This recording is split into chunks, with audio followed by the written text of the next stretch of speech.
Good morning. Oh, there's a bunny rabbit. Jackrabbit. It has long ears. Uh, this little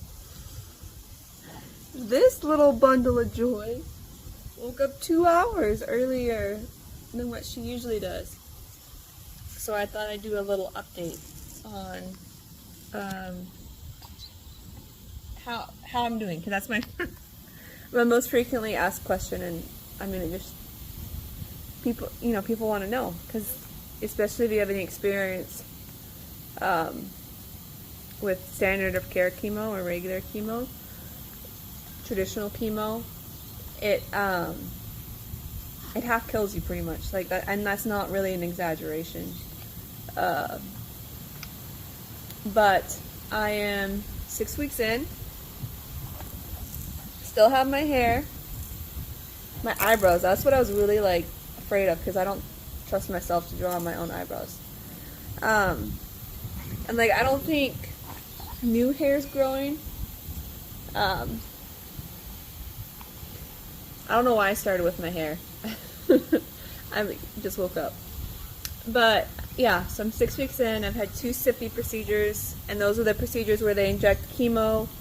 They inject an immune stimulant that was created for skin cancer to trigger my immune system that they need to come and get to work on this site. And then they take my own immune proteins from my own blood. They draw 90 cc's, 60 cc's on my blood, and then spin it and take out those proteins, and then make that, out of those 3 ingredients, make a nice little cocktail, and then inject it into my sites. I've had 2 of those procedures. The first one I was really, really tired, and a little bit sore.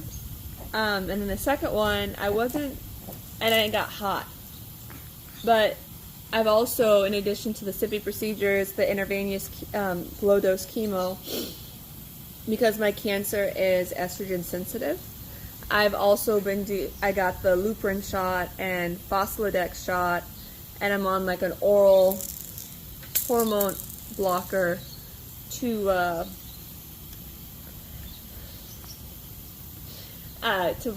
take that food source away from my chemo, so it's not stimulated by estrogen anymore, which means I'm going through menopause at 31. And physical symptoms from that is hot. I haven't been dripping sweat yet. I don't know if that's still to come or what. Hard to tell.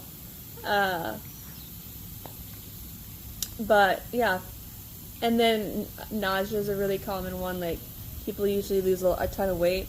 I've been slightly nauseous a couple of times. But I have nausea pills, and I've only taken one, and it knocked it right away. I do get intravenous nausea medication when I get chemo, which I'll get today, and it's more of squeamish. I might be a little bit of a delicate stomach. Some things might not sound good, but nothing, I haven't thrown up at all. No, I haven't even gotten close to throwing up. And the biggest physical symptom I'd say would be tired. And then obviously the limitations for my permacath, which you can see there. And then at this last SIPI that I had done on Thursday, this last Thursday. Today is Monday morning, so I had it done this last Thursday.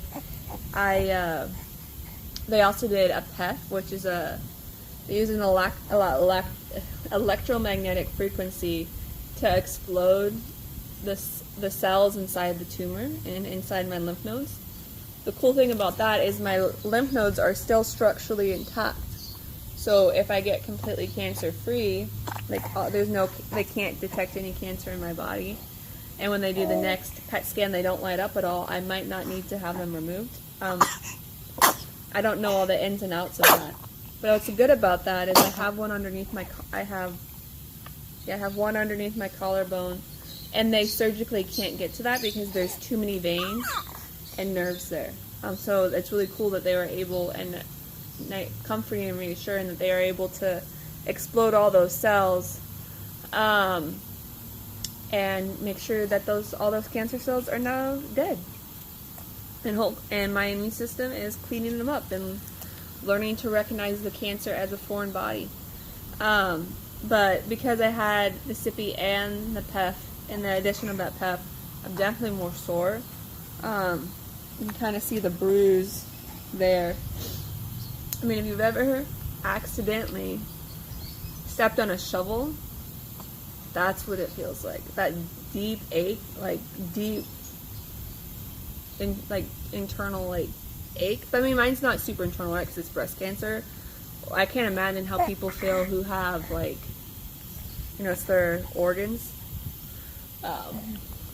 So yeah, that's our physical update. Oh, and tired. That's my biggest symptom, is tired. But not debilitatingly tired, not debilitatingly weak, just things are harder. I go to bed at 8 o'clock. I usually don't get up until like 7:30, 8.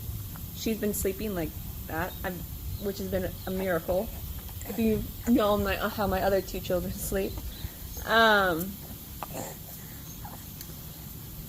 then as far as like physical, and then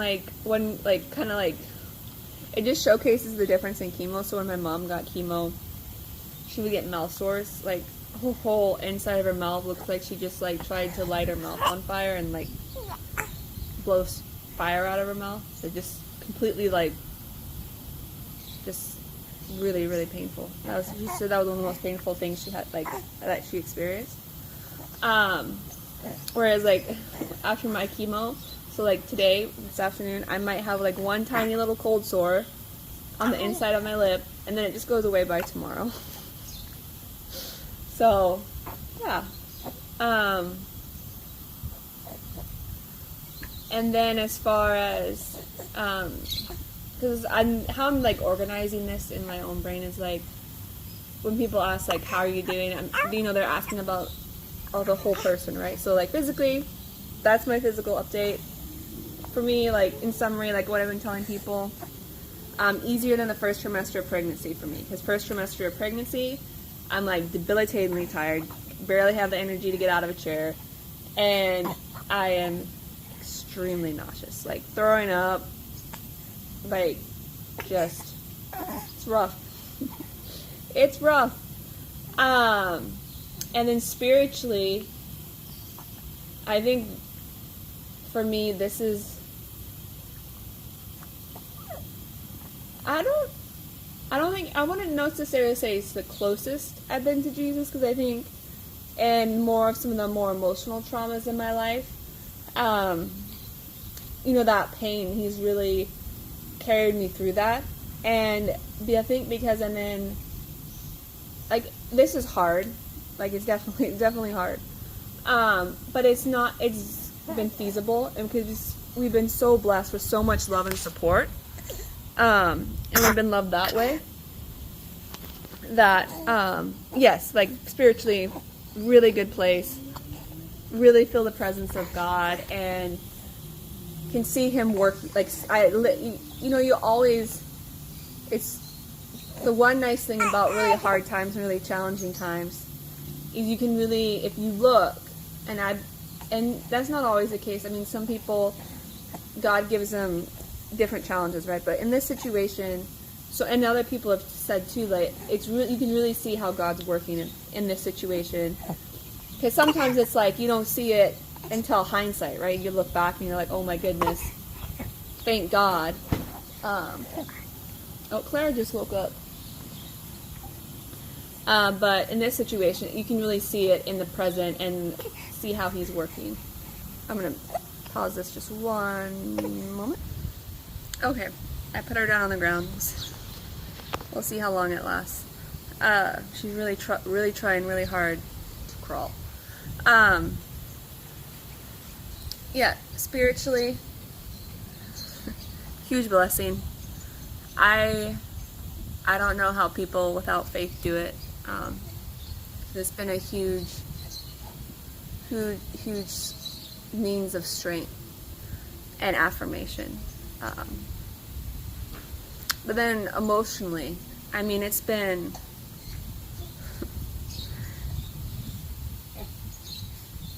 for all but 2 weeks of Laura's life, and she's 4 months old, I've been aware that I've had breast cancer, and that's kind of been the central focus. And those first 2 weeks postpartum were wild. There's no comparison. Well, I also had the breast pain, which isn't normal. But those post-birth contractions with the third baby were intense. And it's, yeah. But, yeah, so emotionally, that's a harder question to answer. I mean, I think I'm doing really well, as can be expected, but it's, like, I miss home. Like, seeing, like, fall is so beautiful in the Tri-Cities, and I miss that. I miss grass. I miss dirt. Like, it's just rock and concrete, and it's not like it's ugly, and it's not like I hate it, but it's not home. And I think for any, like, parent, that your greatest challenge, probably because it's your most important work, is always parenting. And parenting in a new place, in a completely new environment. Parenting where you are being stretched thin, like you're being directly challenged. And have your own stress, and then your children pick up on that stress. Like, Johnny, he can see, right? He sees that I have an owie, and we tell him, you know, that I'm getting medicine to kill my bad cells, and I have to kill my bad cells, or my bad cells will take over.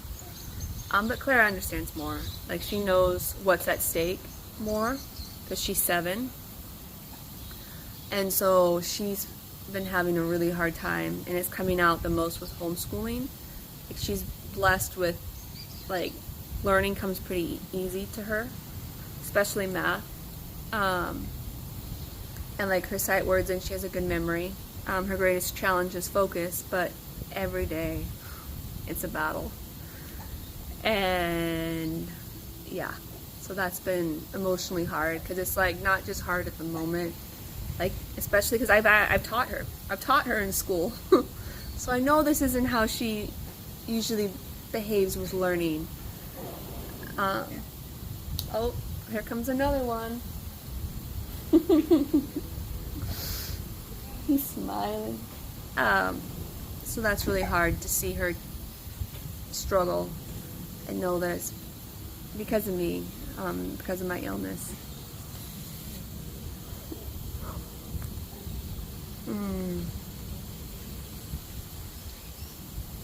That was Johnny.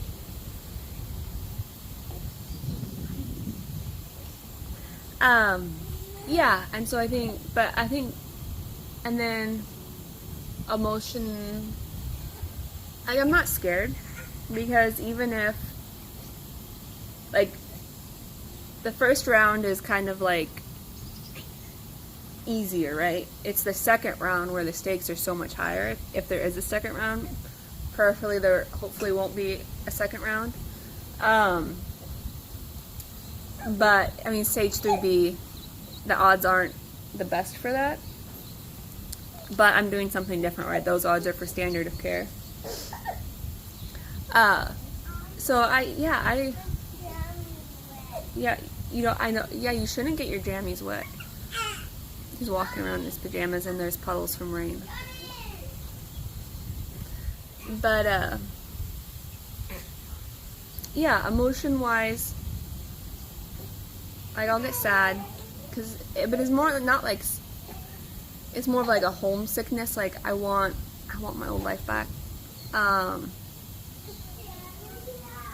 And I think emotion-wise, I've never been in a situation where I need help. Like, I've been very blessed to be pretty, like, self-sufficient, and so to be in a position where there's no question, like, Donovan needs to be able to, I mean, he's working remote, so he's here, which is life-changing. But Washington has FMLA, but it's 50% of what he would be making, and especially with all these medical bills, that's not I mean, if we had to, we could, but it would stretch us a lot thinner financially. I'm gonna get her. So yeah, so in being away from our support network has had to come to us. So every week we have a different family member or friend staying with us, which is like hard on the kids too. And it, like, you know, as a parent, like when you see your children struggling or having a harder time, and especially when it's because of you, it breaks your heart.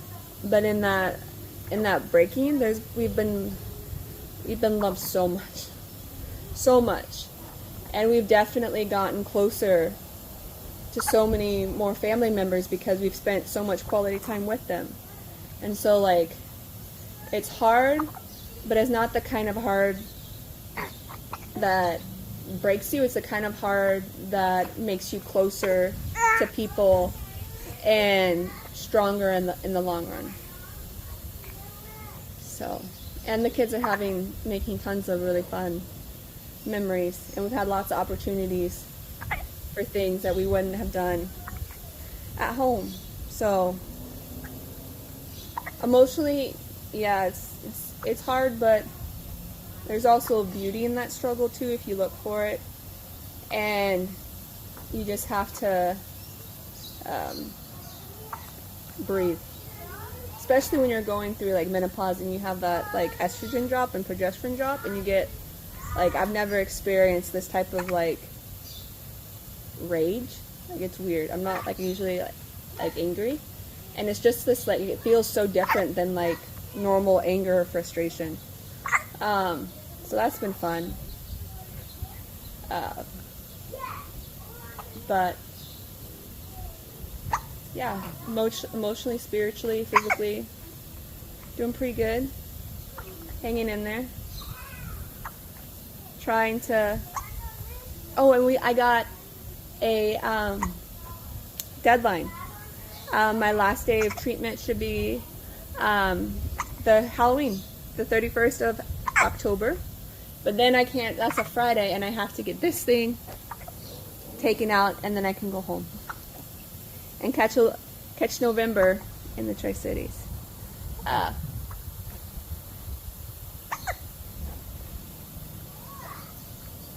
And then, sorry, parenting.